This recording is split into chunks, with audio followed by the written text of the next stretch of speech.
Bienvenue à tous pour cette dernière vidéo de notre série 10 clés pour comprendre la Bible. Donc, dans cette vidéo, nous allons aborder la 10e clé. Nous allons voir la différence qu'il existe entre les chrétiens spirituels et les chrétiens charnels. C'est une distinction importante. Donc, il y aura 3 parties à notre étude. Dans la première partie, nous verrons ce qu'est un chrétien spirituel. Dans un deuxième temps, on verra ce qu'est un chrétien charnel. Et dans la dernière partie, dans la 3e partie, on verra en quoi c'est dangereux de demeurer à l'état de chrétien charnel. Donc, on commence par la distinction entre chrétien spirituel et chrétien charnel. Donc, on va d'abord voir le chrétien spirituel. Déjà, cette distinction entre chrétien spirituel et chrétien charnel, c'est Paul qui l'a fait dans la Bible. On trouve sa distinction en 1 Corinthiens 3 au verset 1, où il nous est dit « Pour moi, frères, ce n'est pas comme à des hommes spirituels que j'ai pu vous parler, mais comme à des hommes charnels, comme à des petits-enfants en Christ. » Donc on voit ici que Paul, dans ce verset, fait la distinction entre des chrétiens spirituels et des chrétiens charnels. Un chrétien spirituel, pour faire vite, c'est un chrétien dont la vie est remplie et dirigée par le Saint-Esprit. Et un chrétien charnel, c'est un chrétien dont la vie est dominée et marquée par la chair. Maintenant, comment reconnaître un chrétien spirituel ? Il y a 4 marques. Il y a 4 aspects importants qui permettent de reconnaître un chrétien spirituel.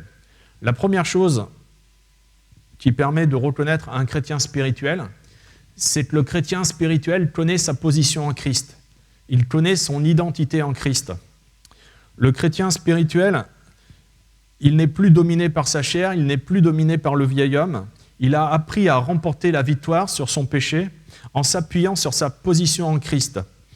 On avait déjà parlé de ça dans les vidéos précédentes, donc je ne vais pas redévelopper. Si vous voulez savoir quelle est la différence entre la position, la condition, je vous renvoie aux vidéos notamment 7 et 8. Donc là, je fais qu'un bref rappel. Donc le chrétien spirituel, c'est celui qui a appris à vaincre le péché, à remporter la victoire sur le péché grâce à son identité en Christ.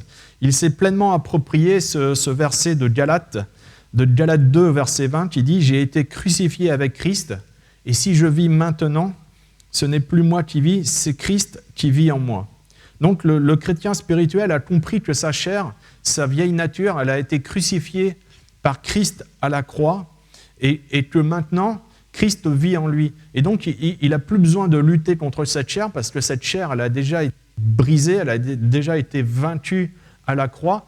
Mais par contre, il réalise qu'il est une nouvelle créature en Christ, et il aspire à laisser Christ développer cette nouvelle nature, laisser Christ lui permettre d'être une nouvelle créature. Donc ça, c'est la première caractéristique du chrétien spirituel. Il a conscience de son identité en Christ, il a conscience d'être une nouvelle créature, il a conscience qu'il marche en nouveauté de vie. Ça, c'est le premier aspect qui permet de définir un chrétien spirituel. Le second aspect qui permet de voir si un chrétien est spirituel ou non, c'est que le chrétien spirituel aspire aux choses célestes.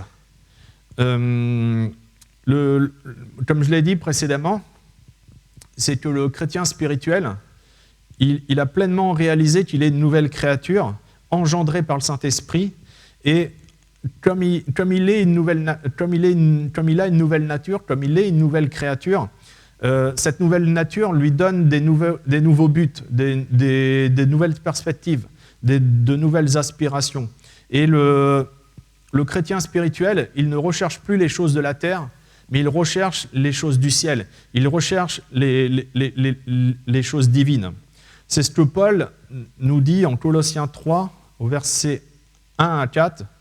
Si donc, ressuscité avec le Christ, cherchez les choses d'en haut, où le Christ est assis à la droite de Dieu. Pensez à ce qui est en haut, et non ce qui est sur la terre. Car vous êtes morts, et votre vie est cachée avec Christ en Dieu.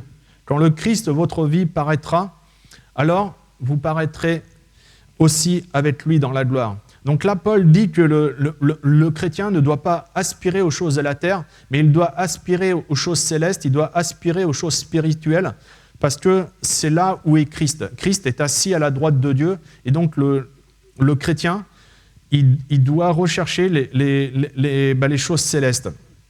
Ça doit être son but, ça doit être sa motivation. Et un chrétien spirituel, on le reconnaît à cette marque.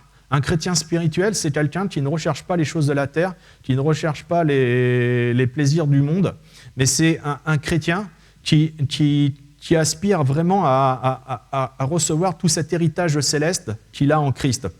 Et donc, la conséquence de ça, c'est que le chrétien spirituel, comme il a faim et soif des choses de Dieu, il va rechercher tout ce qui peut nourrir cette faim et cette soif. Le chrétien spirituel, il va aspirer à toutes les occasions qui lui permettront de nourrir sa foi, de la développer, déjà sur la terre, de jouir de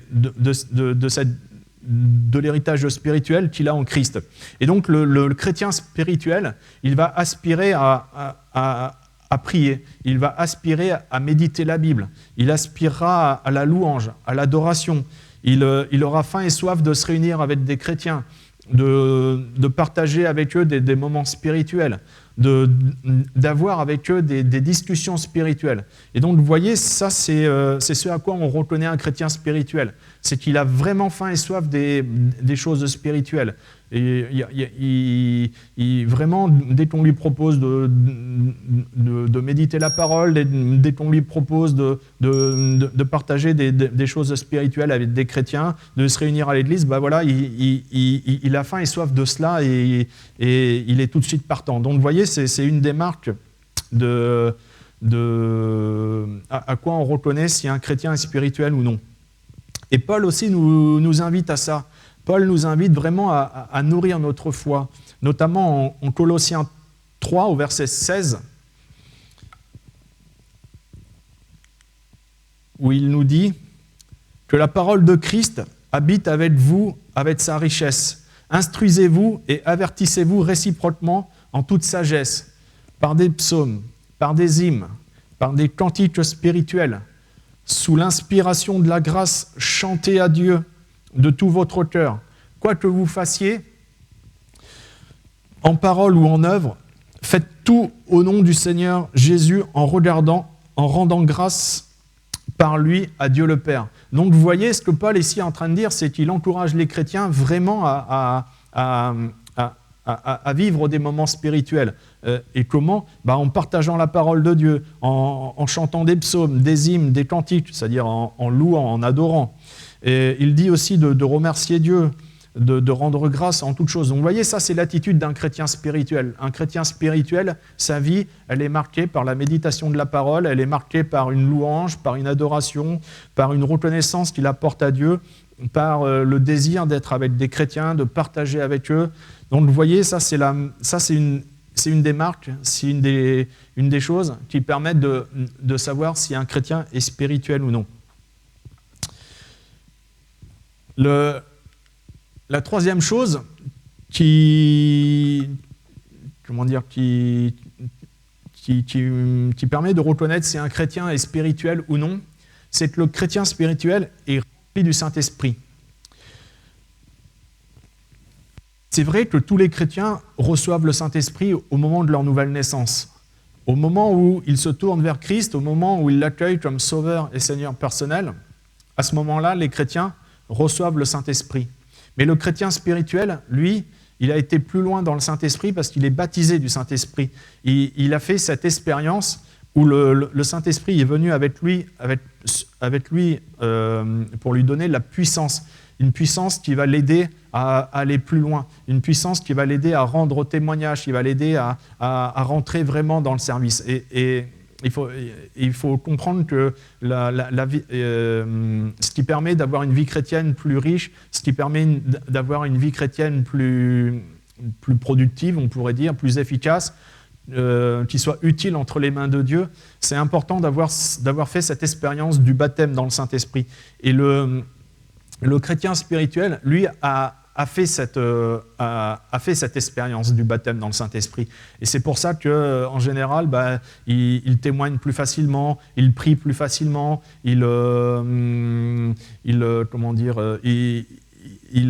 comprend mieux la parole de Dieu, parce qu'il a reçu ce revêtement de puissance qui lui donne un zèle, qui lui donne une onction, qui lui donne une force pour avancer, pour aller plus loin dans sa vie spirituelle. Et Jésus nous avait fait cette promesse qu'il nous enverrait cette puissance du Saint-Esprit, notamment en Acte 1 au verset 8, où Jésus dit « Mais vous recevrez une puissance, celle du Saint-Esprit, survenant sur vous, et vous serez mes témoins à Jérusalem, dans la Judée, dans la Samarie et jusqu'aux extrémités de la terre. » Vous voyez, Jésus avait fait cette promesse qu'il enverrait la puissance du Saint-Esprit sur ses disciples, et tous les chrétiens peuvent recevoir cette puissance en étant baptisés dans le Saint-Esprit. Et le chrétien spirituel, lui, a fait cette expérience. Et donc sa vie, elle est marquée vraiment, comme je le disais tout à l'heure, par un zèle, par une ferveur, par une onction particulière. Et donc ça lui permet de servir plus efficacement sur la terre, ça lui permet d'être plus efficace pour le royaume de Dieu. Mais sa vie spirituelle ne se limite pas simplement à l'expérience du baptême dans le Saint-Esprit. Le chrétien spirituel est sans cesse renouvelé dans le Saint-Esprit, comme dit Paul. Soyez sans cesse remplis du Saint-Esprit, comme il dit. Et le Saint-Esprit marque en fin de compte toute la vie du chrétien spirituel. Le Saint-Esprit impacte toute la vie du chrétien. Et c'est pour ça qu'on dit qu'il marche dans le Saint-Esprit. Paul nous dit en Galates 5, en Galates 5 au verset 16, « Marchez par l'Esprit et vous n'accomplirez point les désirs de la chair. » Donc le Saint-Esprit remplit le chrétien spirituel. Il impacte sa vie, mais il impacte tout son être, si vous préférez. C'est que tout son être, ça soit ses pensées les plus profondes, ses pensées les plus intimes, ses paroles, ses actions, tout ce qu'il fait est imprégné et oint, je dirais, par le Saint-Esprit. Le chrétien spirituel a des pensées, a des paroles, a des actions qui viennent du Saint-Esprit. Et Paul nous parle de ça en Éphésiens 4, au verset 20 à 24. « Mais vous, ce n'est pas ainsi que vous avez appris à connaître le Christ, si du moins vous avez entendu parler de lui, et si vous avez été instruits en lui, conformément à la vérité qui est en Jésus. C'est-à-dire, vous dépouillez à cause de votre conduite passée, de la vieille nature qui se corrompt par les convoitises trompeuses, être renouvelé par l'Esprit dans votre intelligence et revêtir la nouvelle nature, créée selon Dieu dans la justice et une sainteté que produit la vérité. » Donc ce que Paul est ici en train de dire, c'est que le chrétien spirituel, il a abandonné sa vieille nature, il s'est dépouillé de cette vieille nature et il laisse le Saint-Esprit le renouveler. Il laisse le Saint-Esprit agir en lui au plus profond de sa vie. C'est pas simplement c'est pas simplement des manifestations surnaturelles, mais c'est une transformation de son caractère. Le Saint-Esprit travaille en profondeur son être et transforme la personnalité, transforme le caractère du chrétien spirituel. Et à ce moment-là, il manifeste cette nouvelle nature dont on a parlé tout à l'heure. Elle se manifeste et elle produit en lui, Paul dit, la justice et la sainteté. Donc le chrétien spirituel, c'est quelqu'un dont le tempérament, dont la personnalité, dont le caractère est totalement façonné par le Saint-Esprit et ça se voit, ça se manifeste par une vie qui est marquée par la sainteté, qui est marquée par la justice, qui est marquée par l'onction du Saint-Esprit. Et donc le résultat de tout ça, c'est le résultat de cette œuvre profonde du Saint-Esprit dans la vie du chrétien spirituel, c'est que le chrétien spirituel produit le fruit de l'Esprit. Ce fruit de l'Esprit dont il est mentionné en Galates 5,22, mais le fruit de l'Esprit est amour, joie, paix, patience, bonté, bienveillance, fidélité, douceur, maîtrise de soi. Vous voyez, ça, c'est des choses que l'on va retrouver chez un chrétien spirituel. Comme son caractère est façonné par le Saint-Esprit, comme son caractère est modelé et imprégné par le Saint-Esprit, du coup, il manifeste des qualités qui viennent de Dieu. Et ces qualités, c'est l'amour, c'est la joie, c'est la paix. Et c'est à ça qu'on reconnaît un chrétien spirituel. Un chrétien spirituel, c'est quelqu'un qui manifeste le fruit de l'Esprit. Ça, c'est le critère le plus important. Les dons du Saint-Esprit ne sont pas si importants que ça. Ce n'est pas ça qui permet de dire qu'un chrétien est spirituel ou pas. Ce n'est pas parce qu'un chrétien prie en langue, ce n'est pas parce qu'un chrétien prophétise, ce n'est pas parce qu'un chrétien aurait un don de guérison, etc., qui serait plus spirituel. En réalité, ça, c'est des dons que Dieu donne à son Église, que Dieu donne aux chrétiens dans sa grâce, mais ce n'est pas ça à quoi on reconnaît un chrétien spirituel. Parce qu'en réalité, il y a des chrétiens charnels qui prophétisent, qui parlent en langue, qui peuvent avoir des dons. Donc, ce n'est pas une preuve de maturité spirituelle. La preuve de la maturité spirituelle, la preuve que l'on est vraiment un chrétien spirituel, c'est est-ce qu'on manifeste le fruit de l'Esprit? Est-ce que notre caractère reflète Jésus? Est-ce que notre caractère est conforme à ce que Jésus nous demande de faire, d'aimer, de pardonner, d'être dans la joie, d'être fidèle, d'avoir la maîtrise sur notre corps, de montrer une certaine douceur. C'est vraiment ça qui fait la différence qui fait la différence. C'est vraiment ça qui permet de savoir si un chrétien est spirituel ou non. Et le quatrième aspect, qui est aussi très important, qui est un des critères qui permet de déterminer si un chrétien est spirituel ou pas, c'est que le chrétien spirituel est enraciné dans la parole de Dieu. Ça aussi, c'est quelque chose d'important. Le chrétien spirituel ne se contente pas de vivre simplement des expériences avec le Saint-Esprit, mais il a faim d'avoir une foi solide. Il a le désir d'avoir une foi solide. Et pour avoir une foi solide, le chrétien spirituel va lire, va méditer en profondeur la parole de Dieu. Et c'est ce que Paul nous dit en 2 Timothée 3, les versets 14 à 17. « Toi, reste attaché à ce que tu as appris et qui est l'objet de ta foi.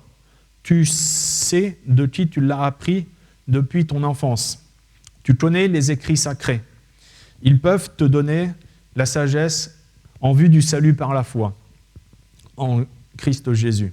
Toute écriture est inspirée de Dieu, est utile pour enseigner, pour convaincre, pour redresser, pour éduquer dans la justice, afin que l'homme de Dieu soit adapté et préparé à toutes bonnes œuvres. » Donc vous voyez, le chrétien spirituel, il est enraciné dans la parole. Là, Paul dit à Timothée, attache-toi à la parole, attache-toi à l'écriture, parce que l'écriture, elle va t'enseigner, l'écriture, elle va te convaincre, l'écriture aussi, elle va te redresser, et l'écriture va te préparer au ministère. Et donc, un chrétien spirituel, comme il a faim et soif des choses de Dieu, comme il a faim et soif du royaume de Dieu, qu'il veut être dans le service, alors pas forcément pasteur, mais le service auquel Dieu l'appelle.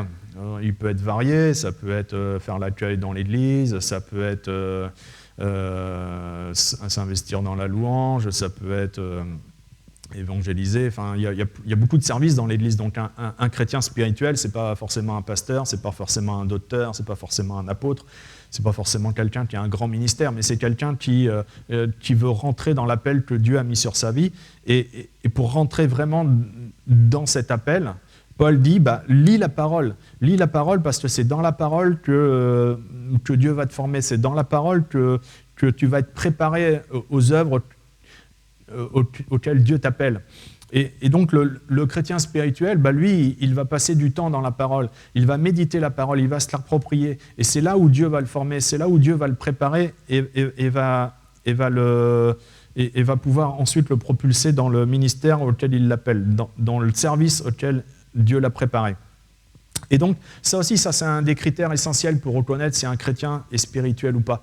C'est pas simplement un chrétien spirituel, c'est pas simplement quelqu'un qui exerce les dons, c'est quelqu'un qui vraiment recherche les choses de Dieu et qui se les approprie et qui vraiment les met en pratique. Et ça, c'est l'attitude du chrétien spirituel. Il a vraiment faim et soif des choses de Dieu et il veut se les approprier, il veut les mettre en pratique et le chrétien spirituel, c'est vraiment quelqu'un d'enraciné dans la parole. Et une des choses importantes aussi qui permettent de discerner un chrétien spirituel, c'est qu'il vérifie toujours si ce qu'on lui dit est conforme ou pas à la parole de Dieu. Donc un chrétien spirituel, c'est quelqu'un qui a du discernement. C'est quelqu'un qui sait, comme il connaît la parole de Dieu, il peut savoir si ça vient de Dieu, et si ça ne vient pas de Dieu. Donc c'est quelqu'un qui est capable d'exercer un discernement spirituel. Et le discernement spirituel, ça ne lui tombe pas comme ça du ciel, je dirais, mais c'est quelque chose que le Saint-Esprit lui donne parce qu'il connaît la parole de Dieu. Comme il l'a médité, du coup, après, il est capable de discerner si les choses viennent de Dieu ou pas. Donc le chrétien spirituel, il vérifie toujours si ce qu'on lui enseigne, si ce qu'on lui dit, si ce qu'il voit, est conforme à la parole de Dieu. Il est, comme on dit souvent, un chrétien de Béret, c'est-à-dire un chrétien qui sonde la parole de Dieu. Parce que les chrétiens de Béret, il nous est dit qu'ils vérifiaient toujours dans la parole si ce qu'on leur enseignait était vrai. On voit leur exemple en Actes 17, au verset 10 à 11. Aussitôt, les frères firent partie de nuit Paul et Silas pour Béret. Dès leur arrivée, ils entrèrent dans la synagogue des Juifs. Ceux-ci avaient de meilleurs sentiments que ceux de Thessalonique. Ils reçurent la parole avec empressement. Ils examinaient chaque jour les Écritures pour voir si ce qu'on leur disait était exact. Vous voyez, les chrétiens de Béret sondaient la parole pour voir si l'enseignement de Paul était conforme à la parole de Dieu ou pas. Et ça, c'est l'attitude de chrétiens mûrs. Ça, c'est l'attitude de chrétiens spirituels. Donc voilà. Pour résumer, comment reconnaître un chrétien spirituel? C'est qu'un chrétien spirituel, il connaît sa position en Christ, il connaît son identité en Christ. Deuxième critère, il aspire aux choses spirituelles, il a faim et soif des choses de Dieu. Ensuite, il est dirigé par le Saint-Esprit. Le Saint-Esprit travaille son cœur, travaille sa vie et le transforme de plus en plus. Et le dernier critère, c'est que le chrétien spirituel aime et médite la parole de Dieu. Donc voilà des éléments qui permettent de déterminer si un chrétien est spirituel ou pas. Maintenant, on va voir quels sont les éléments qui permettent de dire si un chrétien est charnel ou pas. Donc on a vu dans la première partie les éléments qui permettent de déterminer si un chrétien est spirituel ou pas.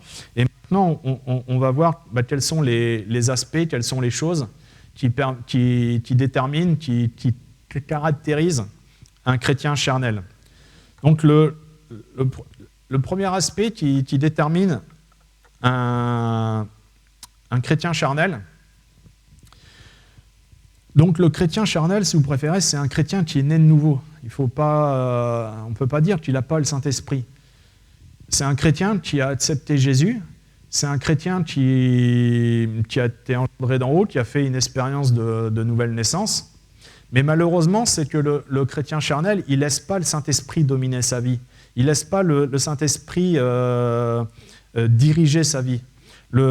Le chrétien charnel, au contraire, il laisse son ancienne nature dominer sa vie. Il laisse sa chair dominer son être. Et donc, la conséquence de ça, c'est que le chrétien charnel ne reflète pas Christ.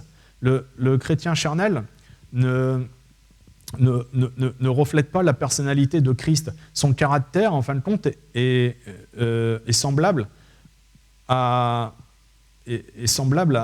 ceux qui l'entourent. Il ne fait pas la différence. Lorsqu'on croise un chrétien charnel et un non-chrétien, comme le caractère du chrétien charnel ne reflète pas Christ, on ne peut pas faire la différence parce que finalement, il parle, il vit, il agit comme comme les non-chrétiens, vous voyez. Il ne manifeste pas dans son attitude, il ne manifeste pas dans ses paroles, il ne manifeste pas dans sa pensée la nouvelle nature, la nouvelle créature qu'il est en Jésus-Christ. Et donc, le chrétien charnel, il va chercher tout ce qui peut satisfaire sa chair. Comme c'est la chair qui domine son être, il va, au lieu de chercher les choses d'en haut, au lieu de chercher les choses de Dieu, il va chercher les choses de la terre. Tout ce qui va pouvoir lui apporter une satisfaction personnelle, une satisfaction charnelle, une satisfaction immédiate. Et donc le chrétien charnel, il va courir après la richesse, il va courir après la notoriété, il va courir à travers il va courir après le pouvoir, il va courir après les plaisirs. Et donc on voit que il y a une opposition à l'intérieur du chrétien charnel. Il y a une tension à l'intérieur du chrétien charnel. Parce que d'un côté, le chrétien charnel, il est né de nouveau, il est engendré d'en haut, il a reçu le Saint-Esprit, il croit en Jésus, il sait que la parole de Dieu, c'est la vérité. Mais de l'autre côté, comme il ne laisse pas sa personnalité être transformée par le Saint-Esprit et qu'il vit dans la chair, il court après les choses du monde. Et donc, si vous préférez, du coup, là, il y a une tension, parce que d'un côté, oui, il est chrétien, il connaît Jésus, mais de l'autre côté, il vit comme s'il était un païen, il vit comme s'il était un non-chrétien. Et donc, il y a une tension, il y a une opposition à l'intérieur de la vie d'un chrétien charnel. Et c'est pour ça qu'on dit que certains chrétiens font des compromis, parce qu'ils font des compromis avec leur foi. Normalement, la foi devrait les conduire à une transformation profonde, à une transformation vraiment de leur caractère, afin qu'ils manifestent Christ. Et au lieu de ça, non, ils vivent comme s'ils n'étaient pas chrétiens, ils vivent comme monsieur et madame tout le monde. Et donc, du coup, ils font un compromis, quoi. Ils ont un pied avec Christ, un pied dans le monde. Ils ont un pied dans la nouvelle nature et ils ont un pied dans l'ancienne nature. Et donc, il y a vraiment cette tension, il y a vraiment cette opposition, ce qu'on appelle le compromis, dans la vie du chrétien charnel. Donc ça, c'est la première chose qui permet de déterminer si un chrétien est charnel ou pas. C'est est-ce qu'il n'y a pas cette opposition, quoi. Si on voit qu'il y a une opposition entre ce que la personne dit, je crois en Jésus, Jésus c'est mon sauveur, Jésus c'est mon Seigneur, et puis de l'autre côté, si sa vie ne témoigne pas d'une rencontre avec Jésus, oui, il y a cette opposition, il y a cette tension.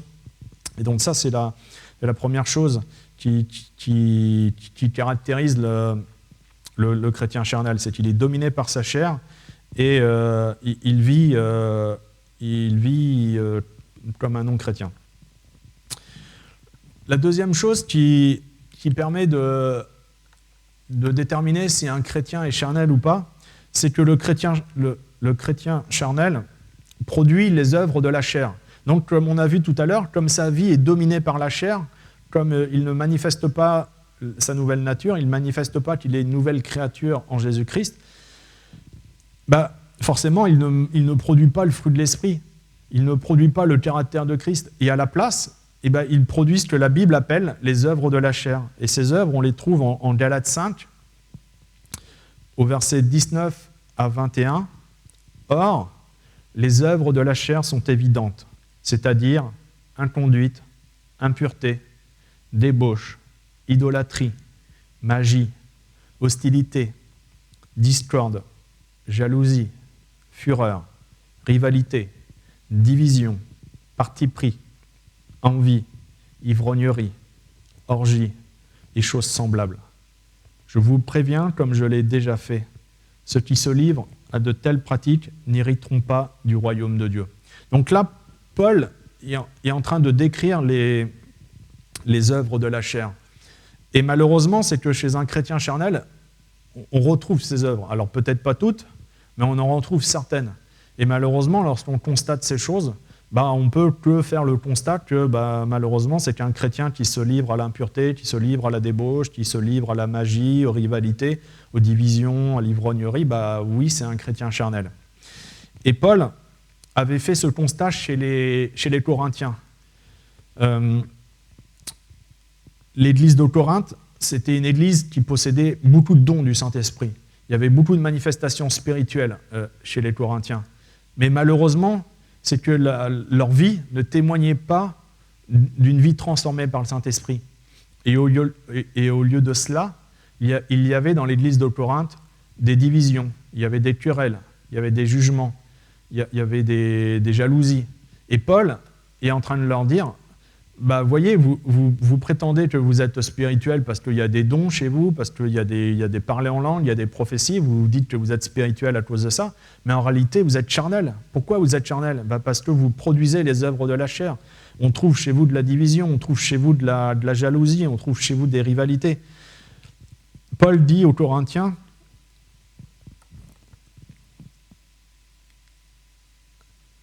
« Pour moi, frères, ce n'est pas comme à des hommes spirituels que je vous ai parlé, mais comme à des hommes charnels, comme à des petits-enfants en Christ. En effet, il y a parmi vous de la jalousie et de la discorde. N'êtes-vous pas charnels ? Ne marchez-vous pas d'une manière toute humaine ? Quand l'un dit « moi je suis de Paul » et un autre « moi d'Apollos », n'êtes-vous pas des hommes ? Qu'est-ce que donc Apollos ? Qu'est-ce que donc que Paul ? Des serviteurs par le moyen duquel vous avez cru, selon que le Seigneur a donné, selon ce que le Seigneur a donné à chacun. Donc là, Paul est en train de faire l'amer constat que comme il y a des divisions dans l'église de Corinthe, comme il y a des jalousies, comme il y a des rivalités, il y a des partis pris, il dit vous êtes charnels, parce que ça, c'est les œuvres de la chair. Et comme vous produisez les œuvres de la chair, vous êtes charnels. Et donc, vous voyez, on reconnaît un arbre à son fruit. Si un chrétien produit des œuvres charnelles, malheureusement, il est charnel. Et Paul faisait ce constat-là. Donc, vous voyez, c'est comme ça c'est un des critères qui permet de discerner si un chrétien est spirituel ou pas, est charnel ou pas. C'est qu'est-ce qu'il produit ? S'il produit le fruit du Saint-Esprit, forcément, c'est un chrétien spirituel. Et s'il produit des œuvres charnelles, malheureusement, c'est un chrétien charnel. Donc voilà, des fois, on se demande d'où viennent les problèmes dans l'Église, pourquoi il y a des divisions dans l'Église, pourquoi il y a des querelles, pourquoi il y a des rivalités, des jalousies, etc. Malheureusement, il faut faire le constat, c'est que ça, c'est l'œuvre de la chair. Ça, c'est le résultat de la chair. C'est parce qu'en tant que chrétien, on n'est pas assez rempli du Saint-Esprit, et donc du coup, il n'y a pas l'unité que le Saint-Esprit pourrait créer. Et comme on est charnel, malheureusement, c'est que les œuvres de la chair se manifestent au milieu de nous, et ça peut conduire, pas toujours, mais ça peut conduire à des rivalités, à des divisions, et à des querelles dans l'Église. Donc vous voyez, je pense que l'Église serait unie si elle était remplie du Saint-Esprit. Mais malheureusement, comme l'Église n'est pas toujours remplie du Saint-Esprit, il faut faire ce constat-là, il y a des querelles, il y a des problèmes, il y a des divisions. Donc voilà. Le troisième critère qui permet de savoir si un chrétien est charnel, c'est qu'un chrétien charnel ne progresse pas spirituellement. Paul dit aux Corinthiens que ce sont des chrétiens charnels et que ce sont des petits-enfants en Christ. Qu'est-ce que Paul veut dire lorsqu'il utilise cette expression « petit enfant en Christ » ? Ce que Paul veut dire, c'est que le chrétien charnel ne grandit pas spirituellement. Il en reste toujours au b.a.-ba de la foi. Il en reste toujours au fondement de la foi. Et il faut toujours revenir là-dessus. Et il a du mal à comprendre des enseignements plus profonds. Il a du mal à comprendre des enseignements plus spirituels. Parce que même la base, je dirais, il la maîtrise à peine. Et donc le chrétien charnel revient toujours à la base, revient toujours au fondement. Le chrétien charnel, il a accepté Jésus, il est né de nouveau, mais comme il ne laisse pas le Saint-Esprit le transformer, le Saint-Esprit, il transforme notre être, mais il transforme aussi notre intelligence. Et c'est pour ça que, quel que soit notre niveau d'étude, on peut devenir spirituel. Ce n'est pas être un chrétien spirituel qui connaît les choses de la parole, il n'y a pas besoin d'avoir un bac plus 25. C'est simplement, si on laisse le Saint-Esprit agir en nous, le Saint-Esprit va nous donner l'intelligence pour comprendre la parole de Dieu, quel que soit notre niveau d'étude, même si on sait à peine lire, mais le Saint-Esprit peut, par sa puissance, nous donner des éclairages, nous permettre de comprendre même des choses, voilà, et des fois on est surpris, on dit « Ah oui, tiens, j'aurais pas cru que j'aurais compris ça », mais parce qu'un chrétien a faim et soif des choses de Dieu, il a faim et soif de puiser dans la parole de Dieu les vérités bibliques, et le Saint-Esprit va agir en lui et va lui donner la capacité de comprendre ces enseignements et de les appliquer. Mais malheureusement, le chrétien charnel, lui, il n'est pas dans cet état d'esprit. Le chrétien charnel, bon, oui, il a accepté Jésus, Jésus c'est son sauveur, c'est son Seigneur, il marche, voilà, il l'a accepté comme sauveur, mais comme il n'avance pas plus loin, il ne comprend pas les choses de la parole, et donc il ne peut pas recevoir les enseignements que la parole pourrait lui donner. Et un des aspects du chrétien spirituel, c'est qu'il ne fait aucun effort, c'est qu'il se laisse aller.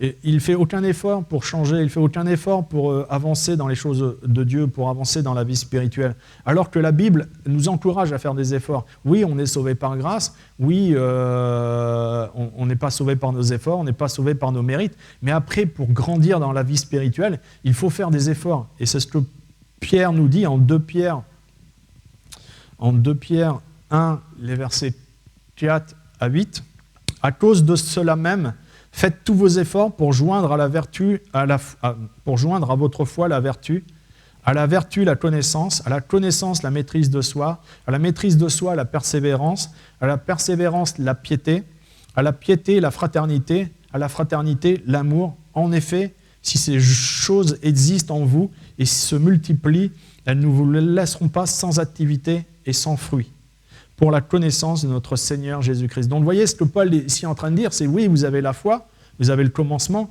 mais maintenant, travaillez, agissez, faites des efforts de manière à ajouter à votre foi la vertu, à ajouter la connaissance, à ajouter la maîtrise de soi, la persévérance, etc. Donc vous voyez, pour grandir spirituellement, il faut se laisser transformer par le Saint-Esprit, c'est un des aspects de la croissance spirituelle, mais aussi il faut faire des efforts, il faut passer du temps dans la parole, il faut discuter avec des chrétiens, il faut travailler sur soi-même, dire bon là oui c'est pas bon, je vais renoncer à telle chose, etc. Donc vous voyez, il faut faire des efforts pour grandir spirituellement. Mais le chrétien charnel, lui, il ne fait pas d'efforts, il se contente d'être sauvé, il se contente du minimum. Et en fin de compte, c'est pour ça qu'il demeure ce qu'on pourrait appeler un bébé spirituel, un enfant spirituel. Un enfant doit grandir, mais lui, le chrétien charnel, ça serait un enfant qui aurait refusé de grandir. C'est exactement ça. Et le dernier aspect qui permet de savoir si un chrétien est charnel ou pas, c'est que le chrétien charnel n'est pas enraciné dans la parole de Dieu. Tout à l'heure, on disait que le chrétien spirituel est enraciné dans la parole. Il connaît la parole, il la médite, il se l'approprie. Au contraire, le chrétien charnel, lui, n'est pas enraciné dans la parole de Dieu. Il lit presque pas la parole de Dieu, il ne la médite pas. Le chrétien charnel, en fin de compte, dépend des autres. Le chrétien charnel, il se repose sur la foi des autres. Le chrétien charnel, comme il ne lit pas la parole de Dieu, comme il ne prie pas, comme il ne passe pas de temps avec Dieu, il ne connaît pas vraiment Dieu, il ne sait pas comment Dieu lui parle, il ne sait pas comment Dieu agit dans sa vie. Et il se contente de recevoir des choses des autres. Il se contente de... le pasteur va m'éclairer, le pasteur va prier pour moi, tel frère va m'encourager, tel frère aura une parole pour moi, etc. Vous voyez, il s'appuie sur la foi des autres. Il ne cherche pas à connaître Dieu personnellement, il ne cherche pas à grandir dans la connaissance de Dieu, il se contente de recevoir ce que les autres peuvent lui donner. Et sa foi est bâtie sur la foi des autres, est bâtie sur ce que les autres peuvent lui donner. Et vous voyez, c'est comme un bébé. Un bébé, il est obligé de recevoir la nourriture de ses parents. Le chrétien charnel, c'est ça. Il reçoit la nourriture spirituelle des autres. Alors, on a besoin de pasteurs, on a besoin d'enseignants, on a besoin d'être repris des fois par des frères, par des sœurs. Il ne faut pas rejeter cela, et ça, c'est important. Mais le chrétien spirituel, il va toujours chercher à vivre les choses par lui-même, quoi. Oui, le pasteur me parle, oui, le pasteur m'enseigne, mais maintenant, je vérifie dans la Bible, je médite ce qui m'a été enseigné, j'essaye de le vivre, je fais des efforts. Vous voyez, le chrétien spirituel, il va essayer de mettre en pratique ce qu'on lui transmet, alors que le chrétien charnel, bon, il l'entend, il le reçoit, puis voilà, ça n'a pas d'impact dans sa vie. Et donc, il reçoit une nourriture spirituelle, mais il ne la digère pas, et cette nourriture spirituelle ne le fait pas grandir. Et donc, il revient toujours à la base, il revient toujours à une nourriture très très faible. Et c'est pour ça que Paul dit aux Corinthiens, en 1 Corinthiens 3 au verset 2, « Je vous ai donné du lait, non de la nourriture solide, car vous ne pouvez pas la supporter. Vous ne le pouvez même pas, même à présent, parce que vous êtes encore charnel. » Donc Paul est ici en train de dire aux Corinthiens, voilà, vous êtes charnel, et je ne peux pas vous donner des enseignements plus solides, parce que vous êtes obligé de recevoir une nourriture, vous êtes obligé vous êtes dépendant de moi, et moi je ne peux pas vous donner non plus des choses trop élevées, des choses trop profondes, parce que vous ne pouvez pas les entendre. Et donc je suis obligé de vous redonner la base, je suis obligé de vous redonner le béaba, je suis obligé de vous nourrir qu'avec du lait. Et voilà, du petit lait, de même qu'un enfant, on lui donne du lait pour qu'il grandisse, et les chrétiens charnels, comme ils n'ont pas grandi spirituellement, on ne peut pas leur donner de la nourriture solide, et du coup on se contente de leur donner le minimum. Et donc vous voyez, le chrétien charnel, c'est ça, c'est quelqu'un qui est dépendant des autres et qui reçoit, je dirais, qu'une nourriture minimale qui lui permet de survivre spirituellement, mais qui ne lui permet pas de grandir. Et donc ça, c'est le dernier aspect qui permet de caractériser un chrétien charnel. C'est un chrétien qui dépend des autres, et c'est un chrétien qui ne peut pas recevoir une nourriture solide. Donc voilà, on a vu maintenant les 4 aspects qui permettent de déterminer si un chrétien est charnel ou pas. Maintenant, je voudrais terminer en disant que c'est un danger de demeurer un chrétien charnel. Qu'est-ce que je veux dire par là? C'est que on a tous été des chrétiens charnels. Ce que je veux dire, c'est que voilà, au commencement de notre vie chrétienne, on n'était pas des chrétiens spirituels, on était des chrétiens charnels parce qu'on venait de recevoir Christ, on était sauvés, le Saint-Esprit est venu faire sa demeure en nous, mais au début, comme on ne connaissait pas les choses de Dieu, comme on ne connaissait pas les choses spirituelles, on faisait des erreurs, on était encore dominé par la chair, notre caractère ne reflétait pas Christ, etc. Il y avait des compromis. Voyez, mais ça, je dirais, au commencement d'une vie chrétienne, c'est normal. Je veux dire, au début, on commence, on vient de découvrir Christ, c'est merveilleux, mais il y a encore des choses qui ne sont pas réglées dans nos vies. Et petit à petit, Dieu va mettre de l'ordre, Dieu va nous transformer, et Dieu va faire son œuvre. Et donc, qu'au départ, on soit des chrétiens charnels, qu'au commencement de notre vie chrétienne, on soit des chrétiens charnels, c'est normal, c'est logique même. Mais le danger, c'est de rester dans cet état.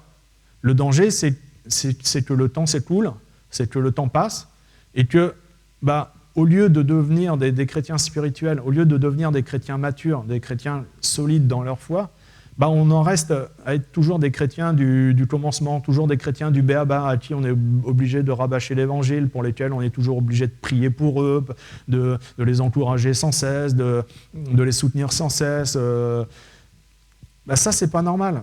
Un chrétien, il doit grandir, il doit devenir spirituel.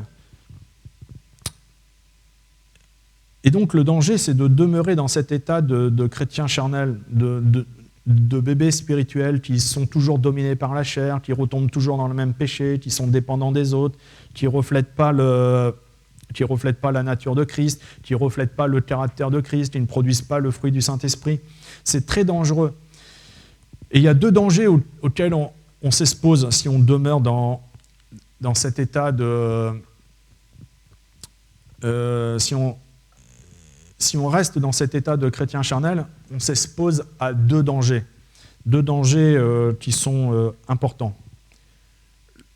Le premier danger, c'est de subir de la part de Dieu un châtiment.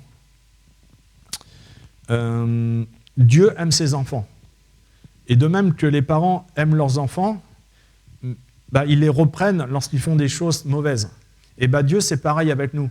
Dieu nous aime, Dieu veut qu'on grandisse, Mais si nous, on refuse de grandir, si on refuse son autorité, si on refuse de lui obéir, Dieu, comme il est notre Père, il va nous reprendre, il va nous châtier.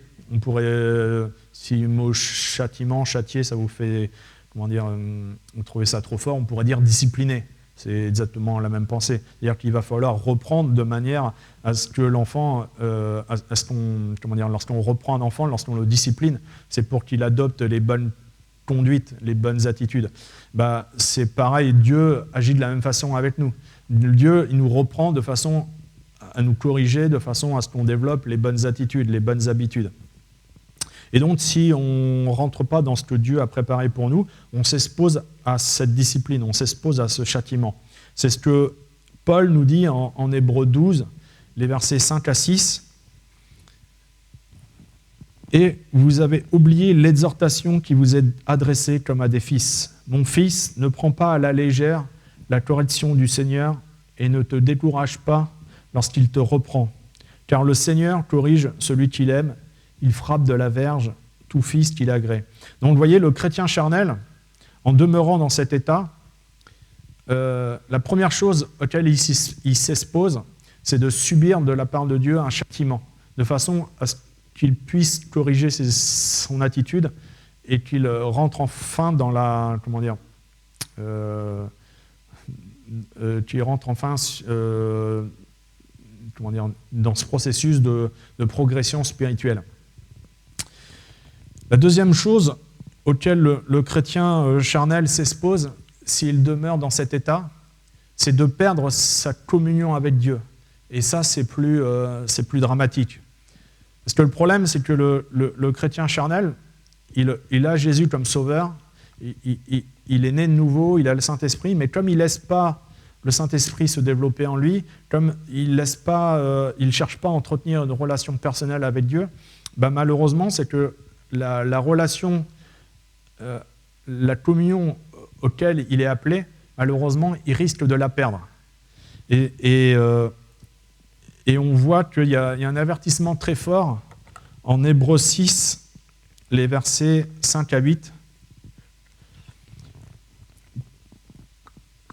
Quant à ceux qui ont été une fois éclairés, qui ont goûté le don céleste, qui sont devenus participants de l'Esprit Saint, qui ont goûté la bonne parole de Dieu et les puissances du siècle à venir, et qui sont tombés, il est impossible de les ramener à une nouvelle repentance, car ils crucifient de nouveau, pour leur part, le Fils de Dieu et le déshonorent publiquement. En effet, lorsqu'une terre abreuvée de pluie fréquente produit des plantes utiles à ceux pour qui elle est cultivée, elle a part à la bénédiction de Dieu. Mais si elle produit des épines et des chardons, elle est réprouvée, prête à être maudite et finit par être brûlée. Donc là, ce qui nous est dit, c'est que si on ne grandit pas spirituellement, si notre vie n'est pas changée, si notre vie n'est pas transformée, le risque, c'est qu'à un moment, on perde notre communion avec Dieu. Et les conséquences peuvent être fatales. Donc voilà, voilà, on a terminé cette étude. On a vu les quatre choses qui caractérisent un chrétien spirituel. On a vu les 4 choses qui caractérisent un chrétien charnel. On a vu qu'il est dangereux de demeurer dans cet état parce que le risque, c'est d'être soumis à la discipline de Dieu. Et le pire, ça serait de perdre notre communion avec Dieu. Donc voilà, on vient de terminer cette dernière vidéo. On a vu cette 10e clé, la différence entre les chrétiens charnels et les chrétiens spirituels. Donc pour terminer, je ne peux que vous encourager à devenir des chrétiens spirituels, à devenir des chrétiens mûrs, des chrétiens solides, des chrétiens qui sont enracinés dans la parole de Dieu. C'est un progrès, on ne le devient pas du jour au lendemain, mais si on a cette aspiration, Dieu va nous faire grâce, le Saint-Esprit va nous aider, et plus on a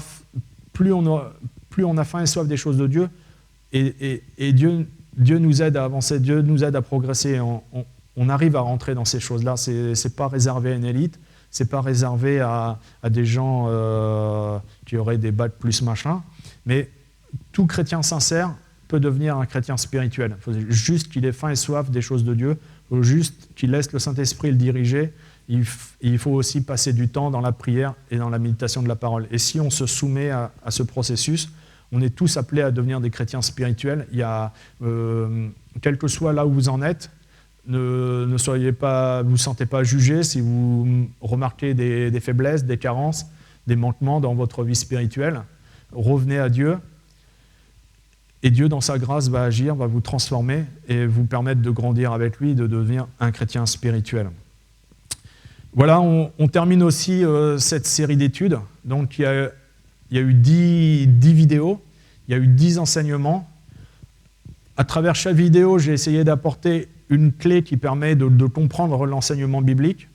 Je pense que si vous regardez l'ensemble de cette série, vous avez compris des choses importantes qui vous permettent de mieux saisir l'ensemble du plan de Dieu. Donc, on a vu le plan de salut au début de cette série, on a vu les dispensations, on a vu comment allait se produire le retour de Christ, on a vu quel est le jugement qui vont s'accomplir au moment du retour de Christ, on a vu la position du chrétien, on a vu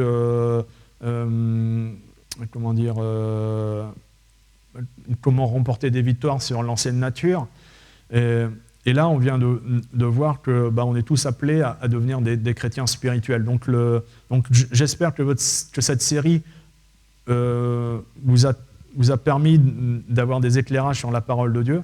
Et maintenant, je peux que vous encourager maintenant à lire en profondeur la parole de Dieu, à méditer. Maintenant que vous avez un certain nombre de clés qui vous permettent de la comprendre, de la lire, de la méditer, de façon à ce que vous grandissiez spirituellement et que vous soyez de plus en plus fondé sur la parole de Dieu et que vous deveniez un chrétien stable, un chrétien solide, un chrétien mature, un chrétien spirituel. Voilà, soyez bénis.